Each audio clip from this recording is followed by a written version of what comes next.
ঝড় এবং শিলাবৃষ্টিতে বিভিন্ন জেলায় কিন্তু ফসলের ব্যাপক ক্ষতি হয়েছে। আমরা এই নিয়ে আরো বিস্তারিত জানতে চাই। আমাদের সহকর্মীরা একে একে আমাদের সঙ্গে যুক্ত হবেন। আমরা প্রথমেই চলে যাচ্ছি লালমনিরহাটে, রয়েছেন সহকর্মী রবিউল ইসলাম।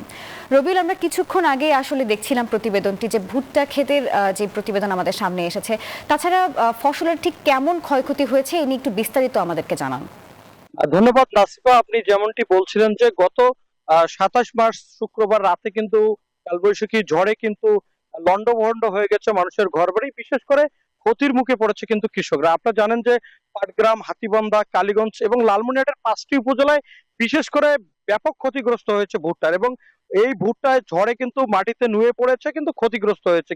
এদিকে আমরা অনেক কৃষকের সাথে কথা বলছি, তারা বলছে যে ধার দেনা এবং কৃষি ঋণ নিয়ে কিন্তু তারা এই ভুট্টা চাষাবাদ করেছে। এই ভুট্টায় কিন্তু তারা ক্ষতিগ্রস্ত হয়ে কিন্তু তারা অনেকেই দুশ্চিন্তায় ভুগছেন, এবং কিভাবে তারা কৃষি ঋণ এবং সার, বীজ, কীটনাশক যে তারা বাকিতে নিয়েছেন, তারা সেই শোধ কিভাবে দিবেন তা নিয়ে তারা দুশ্চিন্তা রয়েছেন।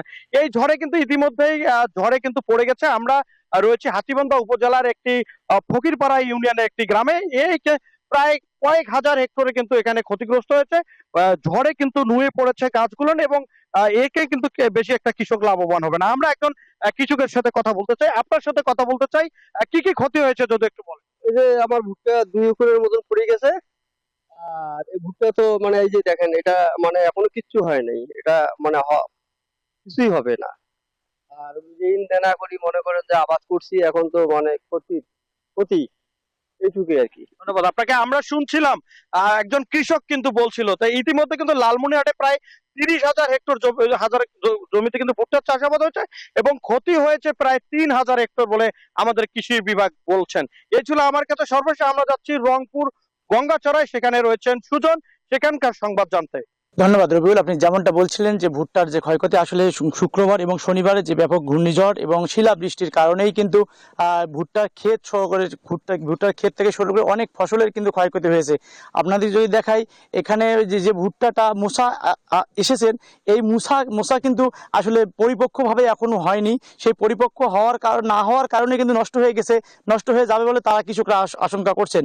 এদিকে উপজেলা প্রশাসন বলছেন, তারা বলছেন ভুট্টার তেমনটা ক্ষতি হবে না, কিন্তু বাস্তবে যেটা আমরা আমাদের সামনে কৃষক আছেন, সেই কৃষককে বলতে চাই আসলে আপনাদের কেমন ক্ষতি হয়েছে, এই ঝড়ে কি সমস্যা হবে, আর আপনারা পুষিয়ে উঠতে পারবেন কিনা।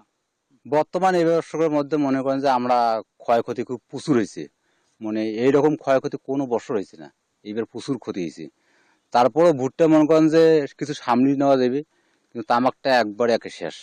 শুনছিলেন তারা ভুট্টায় কিন্তু ব্যাপক ক্ষতি হয়েছে, পাশাপাশি কিন্তু অন্য ফসলগুলো, যে ফসলগুলো রয়েছে সেই ফসলগুলোরও কিন্তু ক্ষতি হয়েছে বলে তারা জানিয়েছেন। এদিকে উপজেলা প্রশাসন বলছেন, গঙ্গাচড়া উপজেলায় প্রায় 10 থেকে 15 মেট্রিক টন 15 হেক্টর জমিতে কিন্তু ভুট্টা চাষ হয়েছে। ভুট্টার পাশাপাশি বিভিন্ন ঘরবাড়ি এবং বিভিন্ন ফসল দিতে নষ্ট হয়েছে। এই বিভিন্ন ফসল নষ্ট হওয়ার কারণে কৃষকরা বিপদে পড়ছে। আবহাওয়া অনুকূলে থাকলে তারা পুষিয়ে নেওয়ার চেষ্টা করবে। এই ছিল রংপুরের গঙ্গাচড়া থেকে সর্বশেষ তথ্য। ফিরে যাচ্ছি স্টুডিওতে। নাফিজা, সুজন এবং রবিউল, ধন্যবাদ আপনাদের।